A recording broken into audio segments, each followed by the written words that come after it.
Grazie di questa presentazione e vorrei, prima di entrare nel merito del nostro tema, ringraziare molto i miei colleghi che sono qui in prima fila, in particolare il professor Bartoli e il professor Giangastro, che mi hanno raccomandato al comitato scientifico di questo festival, ed è questa la ragione per cui sono qua. Sono molto contento di essere qua. È una cittadina che non avevo mai visitato, che non conoscevo affatto se non per il suo famoso prosciutto, e oggi ho scoperto che ha una biblioteca preziosa in questo edificio, veramente preziosa. Ma direi sono grato due volte, perché parlare della Costituzione in un'iniziativa che si intitola il Festival della Costituzione trovo che sia importante in generale, ma in questi giorni, proprio in questi mesi, nel corso dei quali si è aperto il dibattito su una riforma molto profonda della Costituzione, sia una cosa ancora più importante. Il tema generale di questo festival è il principio di uguaglianza. Allora io ho proposto agli organizzatori di parlare di una accezione, di un significato del principio di uguaglianza che rappresenta la grande novità, una delle massime novità della nostra Costituzione del 48. Chi mi ha presentato ha già accennato all'articolo 3, secondo comma. Nel primo comma si afferma un principio di uguaglianza che era noto anche alle Costituzioni ottocentesche, come il nostro Statuto albertino, l'uguaglianza di tutti davanti alla legge, il cui significato, detto in parole povere, è questo: un divieto al legislatore di introdurre delle discipline discriminatorie tra i cittadini per ragioni di sesso, razza, lingua, eccetera, eccetera.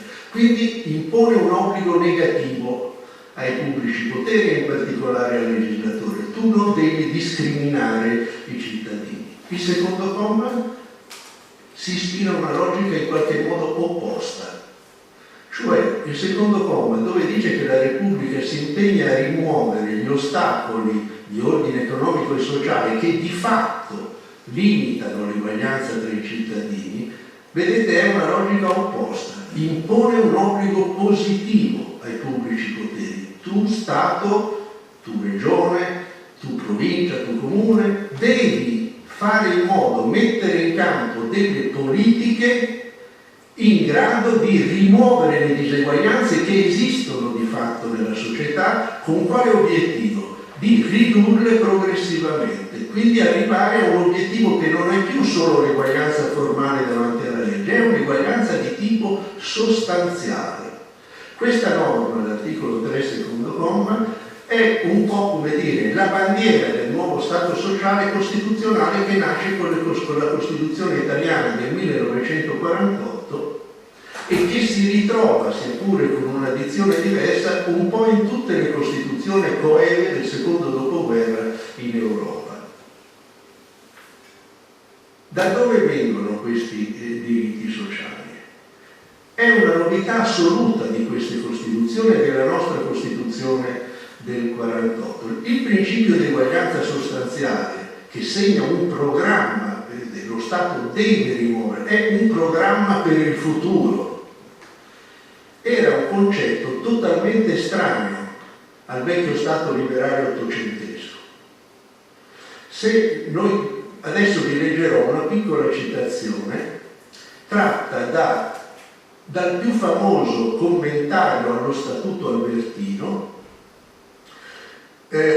scritto da due giuristi, Racioffi e Brunelli, nell'edizione del 1909, siamo ai primi del secolo scorso. E quando si tratta del principio di uguaglianza, per l'articolo 24 dello Statuto, anche lì si diceva tutti i renicoli sono uguali davanti alla legge, eguaglianza in senso formale. Siccome siamo nel 1909, molti decenni dopo l'entrata in vigore dello Statuto albertino, c'erano già stati delle crisi sociali molto forti in Italia, la crisi di fine secolo, cominciavano ad organizzarsi i primi sindacati, erano nati i primi partiti politici, si era già cominciato a rendersi conto che un'eguaglianza in senso veramente formale non era più sufficiente, che bisognava fare qualche altra cosa, bisognava preoccuparsi appunto delle diseguaglianze sociali che di fatto esistono nella società. Questi due autori sanno bene in quale contesto sociale vivono, eppure nel commento del 1909 cosa ci dicono sul principio di eguaglianza? Dicono queste parole: il principio di eguaglianza non mira a togliere le differenze dipendenti dal diverso stato sociale o economico in cui si trovano o a cui pervengono i singoli per legittimo uso delle loro attività. Non mira a far violenza alla natura, la quale dota inegualmente gli uomini e lascia che ciascuno adoperi i suoi mezzi col maggiore possibile effetto per lui stesso e quindi indirettamente anche per gli altri.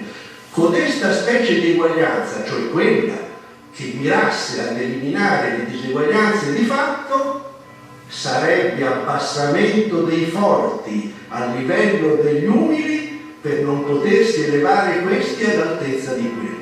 Negherebbe impossibile il progresso che appunto è figlio dei liberi sforzi individuali verso l'ente sempre più eccelsi, eccetera. Vedete, un concetto non solo è quello dell'eguaglianza sostanziale fuori dal panorama dello Stato liberale ottocentesco, ma che addirittura veniva teorizzato come un principio dal quale bisognava guardarsi, perché lo Stato non si doveva occupare di queste cose, delle diseguaglianze di fatto.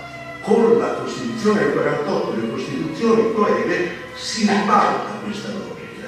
Gli Stati, la nuova forma di Stato che nasce con queste Costituzioni, ribalta questa logica, tiene fermo il principio di eguaglianza formale, ma impone ai pubblici poteri questo obbligo, questo impegno a promuovere un'eguaglianza anche di fatto, effettiva, sostanziale.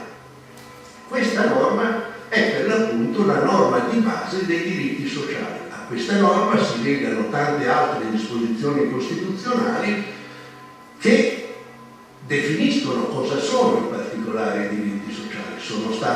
Alcune sono state indicate, ma basta parlare del diritto al lavoro, con tutto l'articolo 4 e tutte le specificazioni che vengono dall'articolo 35 seguenti, che riguardano i diritti delle lavoratrici e dei lavoratori, puntualmente definiti direttamente nel testo costituzionale. Il diritto alla salute, il diritto all'istruzione, sono tutti un patrimonio di diritti sociali che si legano all'articolo 2. Perché? Cosa vuol dire diritto alla salute e diritto all'istruzione? Significa che lo Stato deve impegnarsi a rendere effettivi questi diritti anche per chi non ha i soldi per ottenere cure mediche, per arrivare ai più alti gradi dell'istruzione. E sono tutti modi per dire la stessa cosa che in sintesi è detta in questo secondo comma dell'articolo 2.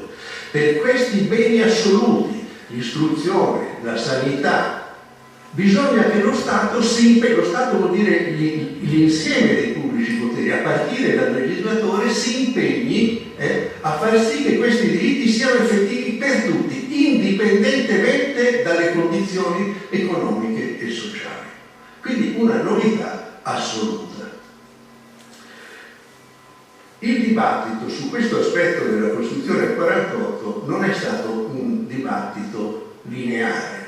Ci sono stati molti costituenti contrari all'introduzione nella Costituzione dei diritti sociali.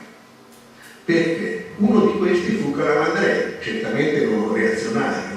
Ma perché erano contrari? Un giurista come Calamandrei era contrario perché aveva paura che chiamare questi diritti sociali significasse creare delle illusioni nella gente e sminuire il valore normativo della Costituzione. Il suo discorso in sintesi era questo: noi diciamo che assicureremo a tutti il diritto alla salute, il diritto al lavoro, domani un cittadino va davanti a un giudice e dice: io ho nella Costituzione c'è scritto che ho diritto al lavoro, te giudice trovami un posto di lavoro, perché nessuno me lo dà. È l'idea che aveva Calamandrei dei diritti, intesi come diritti soggettivi, che intanto possono essere chiamati diritti in quanto il singolo che ne è titolare può andare davanti a un giudice e ottenerne il rispetto. Questa era la sua preoccupazione. E siccome Calamandrei dice nessun giudice potrà assicurare il posto di lavoro ai cittadini, qual è la conseguenza? Che quella norma della Costituzione ne risulterà svalutata. Si dirà, beh, la Costituzione dice tante belle cose, parla di diritti, ma in realtà questi non sono veri e propri diritti. Poi questo per spiegare una posizione critica su questa parte della Costituzione così innovativa, ma che ha delle ragioni nella cultura giuridica di un giurista come Piero Calamandrei. I diritti sociali sono entrati nella Costituzione, ma hanno sempre mantenuto, anche nella dottrina che se ne è occupata successivamente, una sorta di ambiguità. Si è sostenuto per tanto tempo, in parte ancora oggi, che i diritti sociali alla fine non sono dei veri e propri diritti, sono diritti di prestazione, cioè delle mere aspettative che intanto diventano diritti in quanto lo Stato abbia le risorse economiche per soddisfarli. E se non si realizza questa condizione, questi non sarebbero dei veri diritti, ma sarebbero semplicemente delle aspettative. Le cose per fortuna sono andate diversamente. Chi ha il merito di avere ribaltato in qualche modo, corretto profondamente questa idea dei diritti sociali, che intanto sono diritti in quanto lo Stato abbia i soldi per soddisfarli? Sono stati i giudici, in particolare la Corte Costituzionale. In che modo? Intanto i giudici, in particolare la Corte, hanno in via interpretativa isolato delle fattispecie che all'interno di un diritto sociale configurano dei veri e propri diritti soggettivi. Faccio un esempio. Articolo 32. Tutelo al diritto alla salute. Come è stato interpretato dalla Corte Costituzionale? Ad esempio, la Corte ha detto che questo significa che tutti noi abbiamo diritto alle prestazioni sanitarie, indipendentemente dalle nostre condizioni economiche, e se queste prestazioni sanitarie non sono fornite dal Servizio Sanitario Nazionale, ma sono prestate da un servizio sanitario all'estero, io ho il diritto di andare all'estero e ottenere il rimborso di quanto ho speso. Un diritto soggettivo pieno, quindi, che posso andare da un giudice ed esigere che venga soddisfatto. Secondo esempio, sempre diritto alla salute, il diritto al consenso informato. Diritto al consenso informato vuol dire che ciascuno di noi che va in un ospedale, dovunque vada, ha una prestazione sanitaria, non gli viene chiesto un consenso informato, cioè non gli si dice esattamente a cosa va incontro con quell'intervento, guarirà, non guarirà, ci sono alternative terapeutiche, non ci sono. Se questo non viene fatto, il medico o la struttura sanitaria che presta quella prestazione, che fornisce quella prestazione, anche se la prestazione va a buon fine, ma se viola il diritto al consenso informato, determina una responsabilità per danno, quindi una responsabilità civile del medico, indipendentemente dal fatto che l'intervento abbia avuto buon esito o meno. Vedete, sono due casi nei quali da un diritto sociale generale sono stati individuati dai giudici delle fattispecie giuridiche specifiche che il singolo può utilizzare come diritti soggettivi. Non solo, ma il merito più grande della Corte Costituzionale in questo campo è di aver affermato che i diritti sociali è vero che costano allo Stato, ma lo Stato non potrebbe mai abbassare la tutela di questi diritti fino a ledere quello che è il loro nucleo essenziale. Cosa significa questo? Significa di nuovo avere tolto tolto da una area di mera opportunità e scelta politica il fatto di tutelare o meno un diritto sociale, ma l'averlo in qualche modo giuridicizzato, quel nucleo essenziale, se viene intaccato, consente il ricorso ai giudici. Quindi vedete il punto su questa cosa. Qual è la conclusione a cui ha portato questa giurisprudenza? Che è vero che i diritti sociali sono diritti la cui tutela dipende dalle risorse che uno Stato investe in questi settori, ma non sono diritti diversi dai diritti tradizionali, i diritti di libertà tradizionali, sono anch'essi diritti. Ciò che cambia non è la natura di queste posizioni soggettive, è la misura della tutela. Una misura della tutela che in ogni caso però non può andare sotto un certo livello là dove incide su quello che la Corte ha chiamato il nucleo essenziale. Passo al secondo punto. Che attuazione hanno avuto i diritti sociali che costituiscono, come vi dicevo, questa grande novità della Costituzione del 48? È stato detto anche dal presentatore, c'è tutta una legislazione che in questi decenni si è sviluppata in materia di attuazione dei diritti sociali, non ho neanche il tempo di citarla, ma vorrei di nuovo ricordare quello che è stato il contributo dei giudici all'implementazione dei diritti sociali. Anche qui ci sono stati un ruolo fondamentale dei giudici. Cito un esempio per tutti.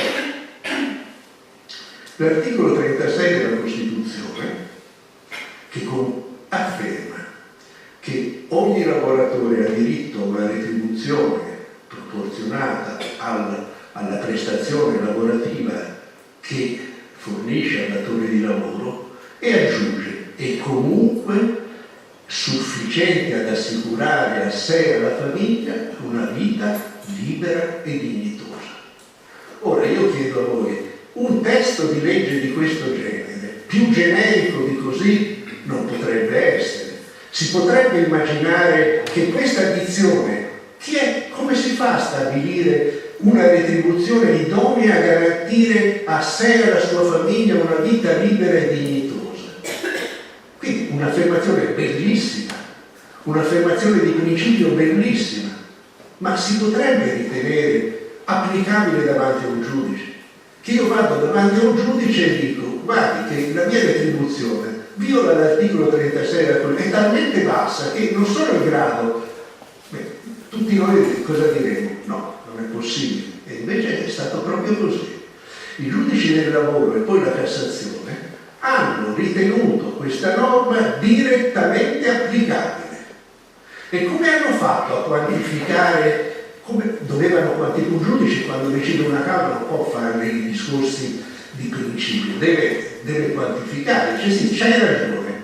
E come ha fatto a quantificare questa retribuzione idonea a garantire a sé, al lavoratore e alla famiglia una vita libera e dignitosa? Ha fatto riferimento ai minimi salariali dei contratti collettivi di lavoro. Che importanza ha avuto questa decisione? Che da allora in poi il lavoratore, il cui datore di lavoro non aveva siglato il contratto collettivo, non avrebbe mai potuto pagare il lavoratore meno di quanto i contratti collettivi di quel settore garantivano ai lavoratori che invece facevano parte di associazioni che avevano sottoscritto il sindacato. Vedete, è un esempio importantissimo questo di come, che in parte appunto ha smentito le preoccupazioni di Calamandrei di mettere nella Costituzione soltanto dei bei principi che avrebbero creato delle illusioni. Grande merito dei giudici è stato quello di applicare direttamente in certi casi anche le norme più generiche dal punto di vista normativo della Costituzione. E poi, grande merito della Corte Costituzionale, quello di avere integrato l'elenco dei diritti sociali previsto dalla Costituzione in via interpretativa. Faccio solo degli esempi anche qui. Libertà di stampa, libertà di manifestazione del pensiero, diritto all'informazione, è una creazione giurisprudenziale della Corte. Il diritto di tutti noi ad un'informazione pluralista non sta scritto nella Costituzione, è stato ricavato in via interpretativa dalla Corte Costituzionale. Il diritto, si è detto diritto al lavoro, interpretato dalla Corte come diritto alla scelta dell'attività professionale, il diritto alla scelta al luogo di lavoro, diritto a non essere licenziato ingiustamente.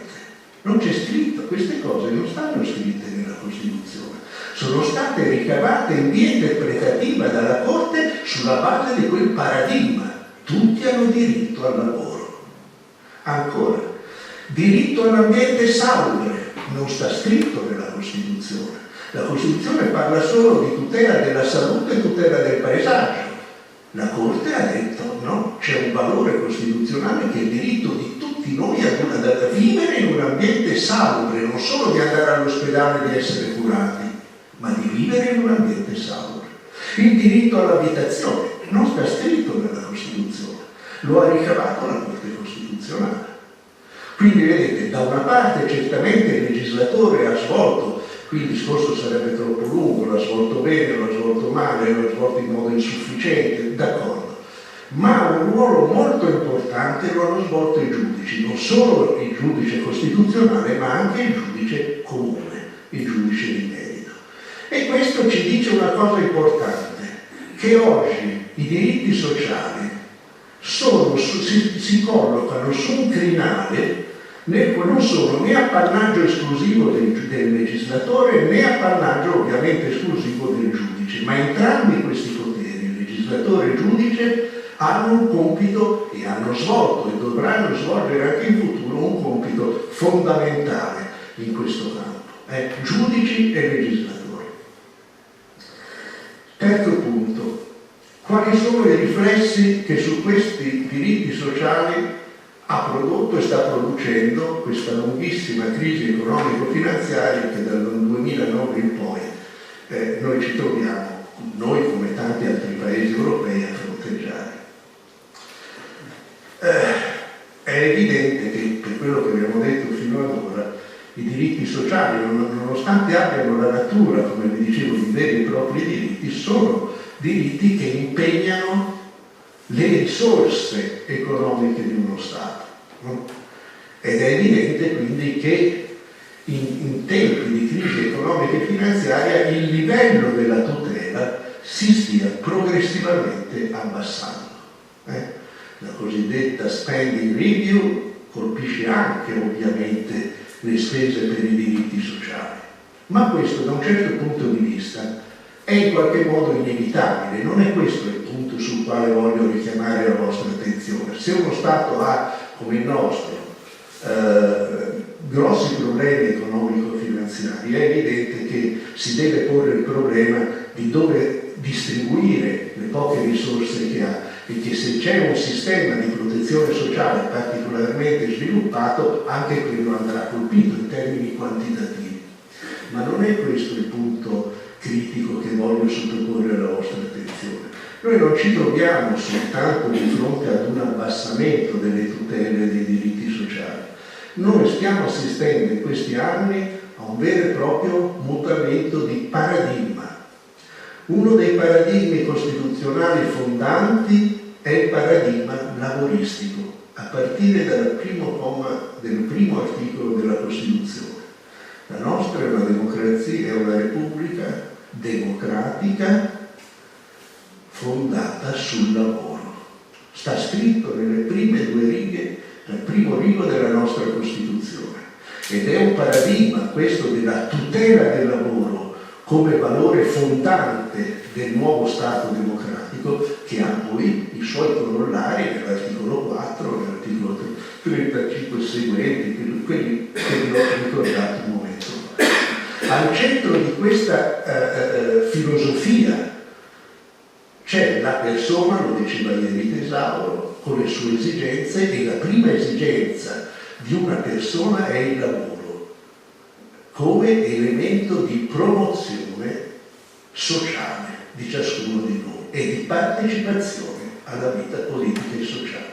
Questo è, quando intendo il paradigma lavoristico. Si sta appannando fortemente a favore di quale altro paradigma? Un paradigma che potremmo chiamare mercantilista concorrenziale.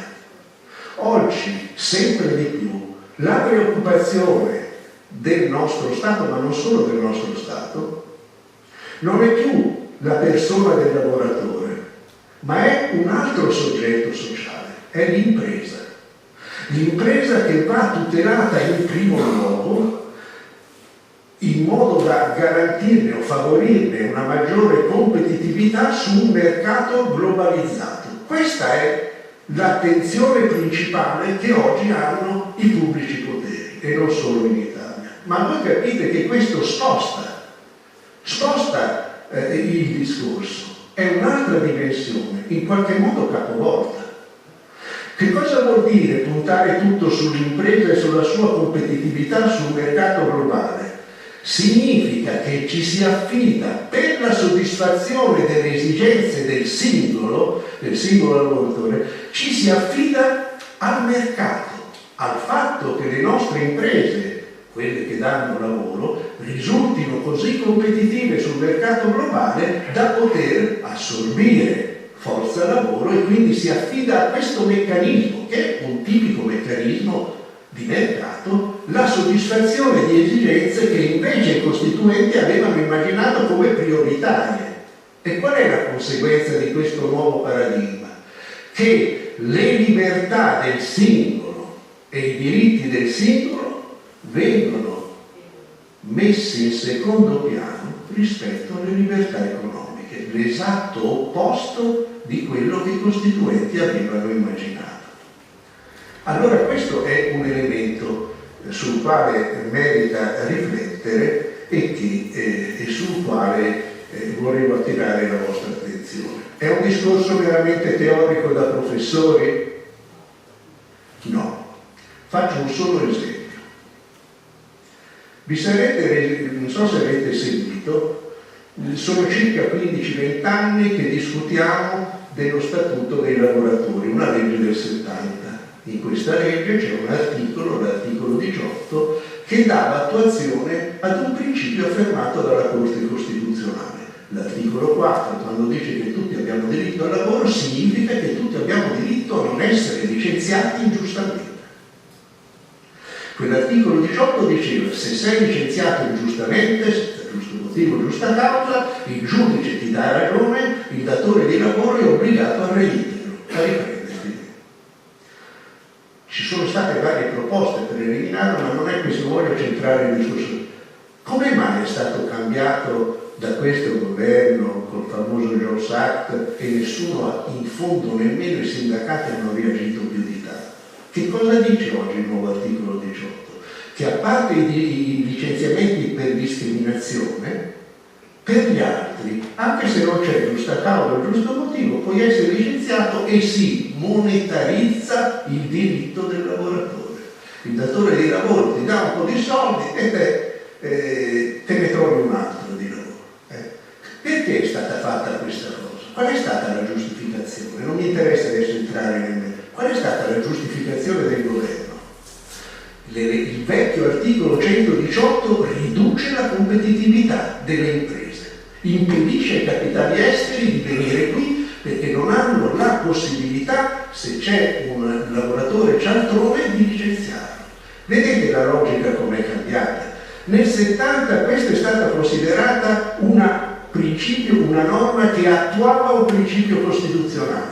Oggi questa norma è stata cambiata in senso opposto perché la logica è cambiata, in qualche modo è capovolta. Qual è la posizione che punta a tutelare il nuovo articolo 18? Non certo quella del lavoratore, quella dell'imprenditore.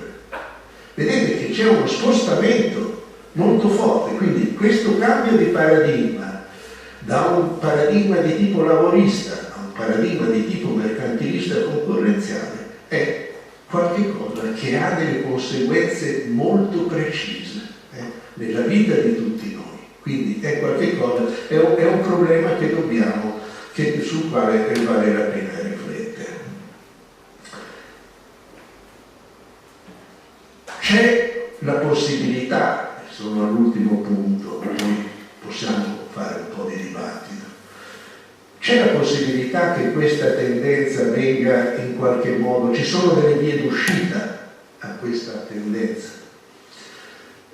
C'è modo di immaginare, pure in un periodo di crisi economico-finanziaria, che i diritti sociali, la tutela dei diritti sociali non si abbassi sotto un certo limite?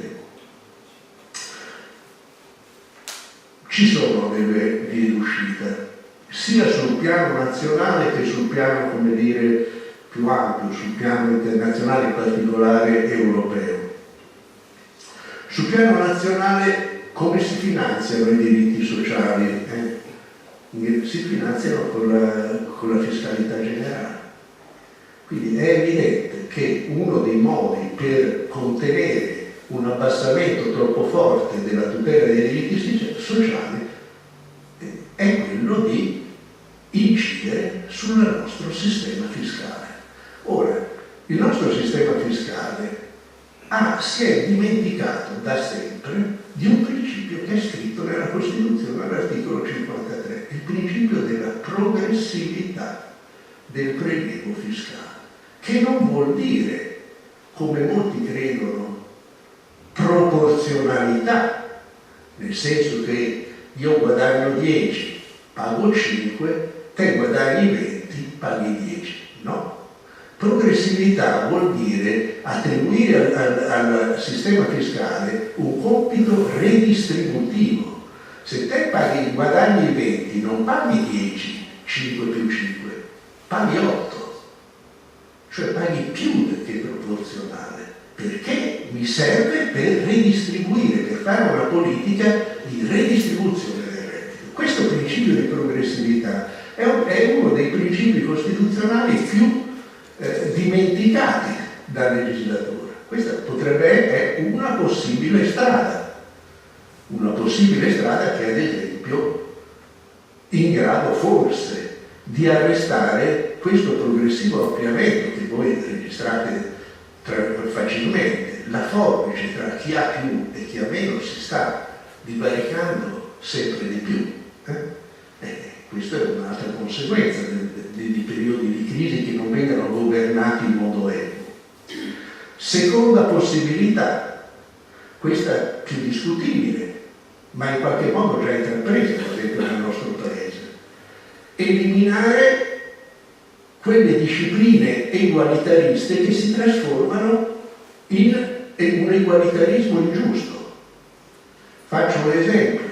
La sanità gratuita per tutti, anche per chi guadagna 1 milione di euro al mese, è giusto? Probabilmente in periodi di riduzione delle risorse economiche non è giusto, si trasforma in un'ingiustizia.